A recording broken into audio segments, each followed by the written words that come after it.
Bismillahirrahmanirrahim. Our today's second lecture is venous drainage of the upper limb.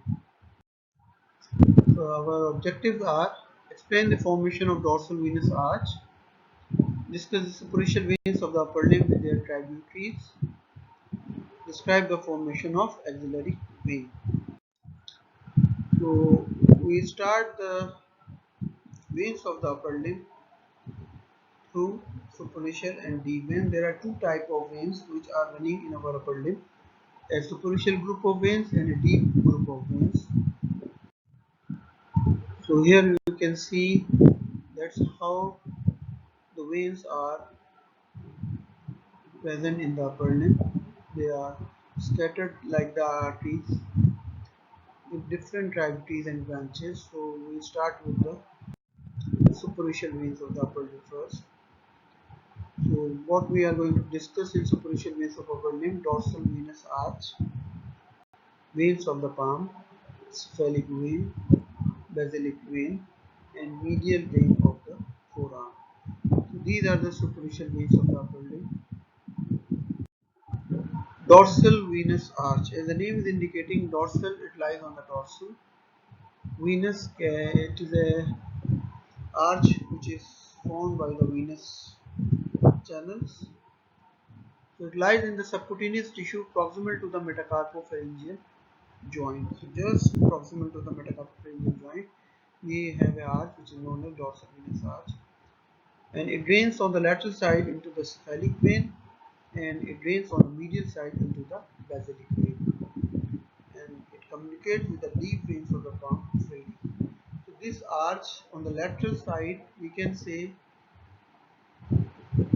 a rising channel is cephalic, and on the medial side the rising channel is basilic,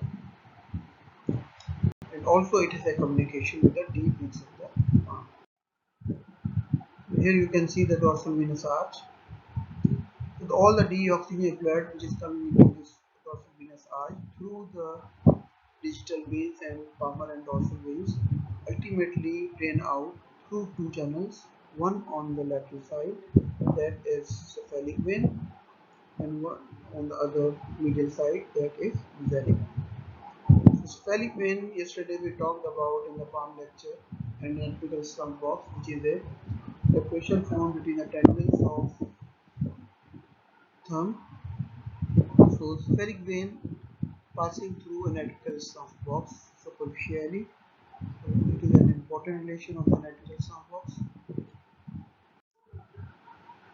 Here you can see how the digital and metacarpal veins are united together, just making a network, and ultimately that network will form an arch which is dorsal venous arch. Now the dorsal venous arch is not, in terms of formation, it is a fixed structure, as different channels are connecting from different veins. So in different or many people, the arch or we can say the tributaries of the arch position is different, and from here these channels form cephalic vein on the lateral side and basilic on the medial side. The veins of the palm are superficial palmar venous arch is formed by the superficial veins, and deep palmar venous arch, the deep palmar veins. These superficial and deep palmar veins, they all easily move to the dorsal venous arch or drain into dorsal venous arch.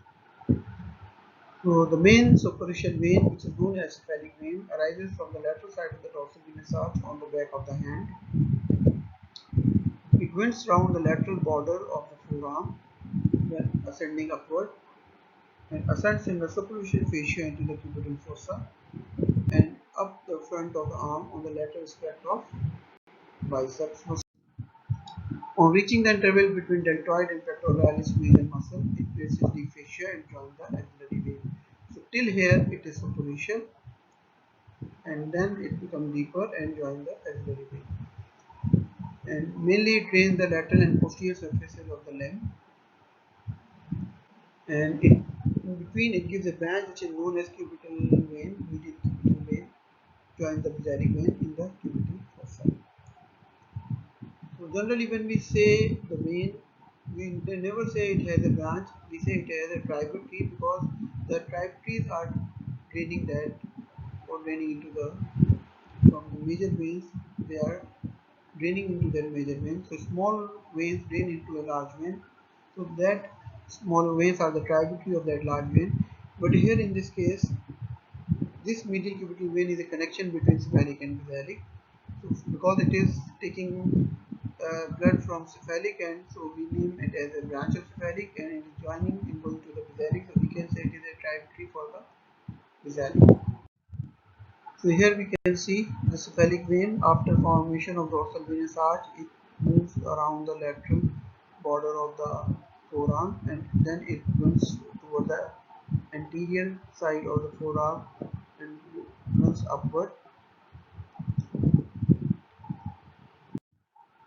As it runs upward, it passes or from the lateral side, from posterior to anterior side, it comes just below the cubital fossa, and then it runs upward and runs on the lateral aspect of the arm. So here in the cubital fossa, it gives a branch which is known as medial cubital vein, and then it ascends upward, and we have a muscle which is known as deltoid and pectoralis major. So there is a groove present between them which is known as a deltopectoral groove. Delto for the deltoid, pectoral for the pectoralis major. So this deltopectoral groove or the deltopectoral sulcus give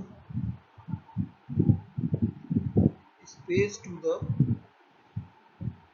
basically vein which is known as cephalic vein. So cephalic vein enters into deltopectoral groove and passes deep to this fascia.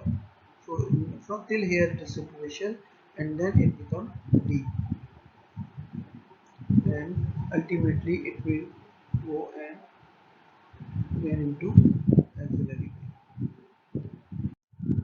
So here you can see the cephalic vein running. Here we can't see the pectoralis major which is removed. We can see the deltoid. So this is deltopectoral groove. It runs forward deeply to the fascia, and ultimately it will drain into the vein which is known as axillary vein.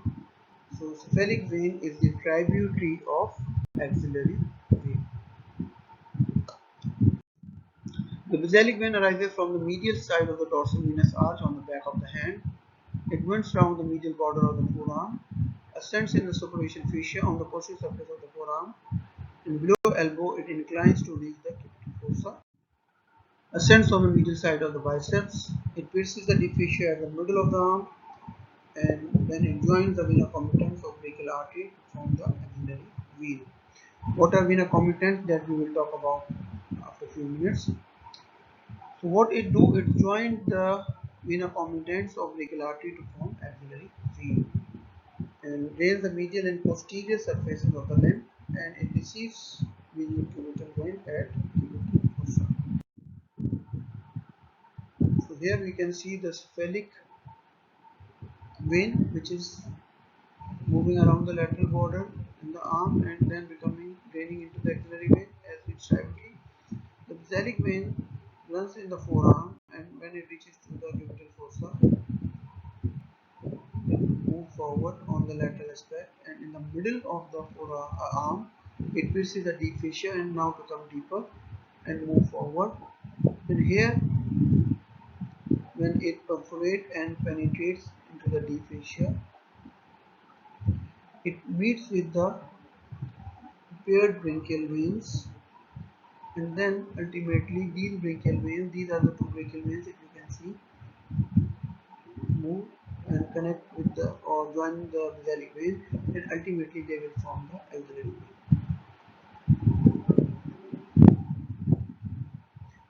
So the term we use vena comitants, the veins accompanying an artery. So we name that the vena comitants of brachial artery because these are the two veins which are accompanying the brachial artery. That's why we name them as vena comitants. And other thing that the area of the supply of brachial artery, these veins have the same area for the drainage. So brachial artery is supplying the same area, and the deoxygenated blood from the same area is drained by not a single vein but two veins. That's why we name them as vena comitants of that artery, veins accompanying the brachial artery or paired brachial veins. They unite with the deeply with the basilic vein and form axillary. So as we have discussed medial cubital vein, that this is a cephalic vein and this is a basilic vein. At cubital fossa, cephalic vein gives branch to the basilic vein and basilic vein enter into the medial cubital vein enter into the basilic vein, and this is the most common site because it is very superficial. So this is the most common site for the intravenous injection, or if you want to draw the blood for some sampling, this is the most common site, or most commonly median cubital vein is used for this purpose. Here you can see also cephalic and basilic through the dorsal venous arch, and then median cubital vein. This is cephalic vein which runs forward. So cephalic throughout its course, starting from the dorsal side, just at the middle of the forearm, turns round and come on the anti-aspect on the lateral side, passes anterior to the cubital fossa, and then laterally reaches to the deltopectoral groove and ultimately drain into axillary vein. And basilic vein arising from the lateral middle side again reaches the ventral surface and the forearm, passes anterior to the cubital fossa, and in the middle of the arm creates a deep fascia and connect with the vena comitans and become axillary vein.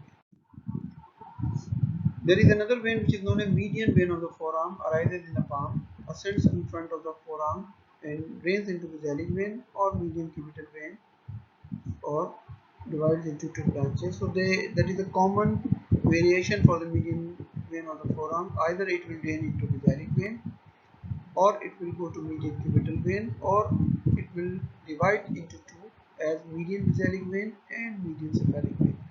Median basilic vein will go to the basilic vein and median cephalic vein will go to the cephalic vein. So you can see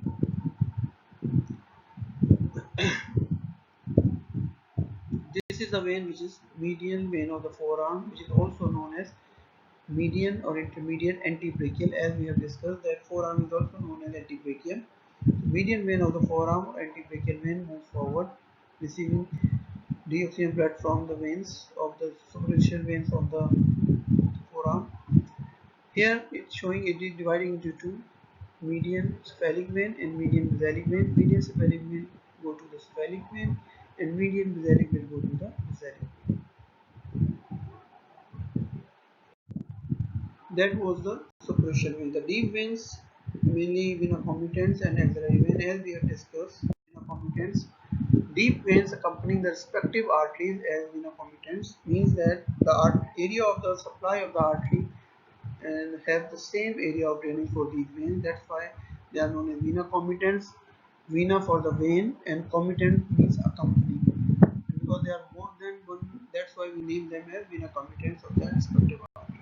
So two vena comitants of the brachial artery, which are actually two brachial veins, join the basilic vein at the lower border of teres major and they form the axillary vein. And axillary vein is formed by the vena comitans of brachial artery and basilic vein, and it becomes subclavian vein at the outer border of the first rib. So what changes we have talked or extent we have talked about for the axillary artery and brachial artery, the same is happening for the axillary vein.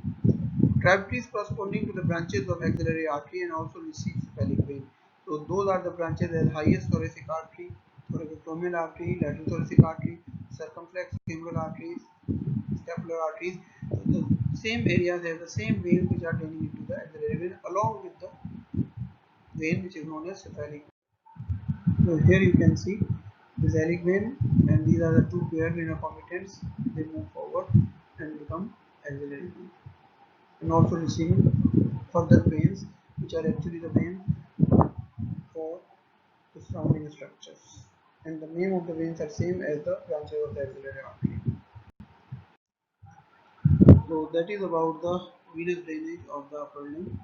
So we have a superficial group of veins in which we have dorsal venous arch, cephalic and basilic veins, median cubital vein, and on the deeper side we have digital veins and deep veins, perforating veins, as we go ahead vena comitants running forward, and ultimately the vena comitant meet with the basilic vein and forming the axillary vein, which all are the deep veins, and axillary vein which is formed as the outer border of the teres major move forward, and at the outer border of the first rib it becomes subclavian vein. So axillary vein trapetes are the same branches of the axillary artery named as well as cephalic vein, and metallic vein is forming the axillary vein with vena communicans. So that is all about the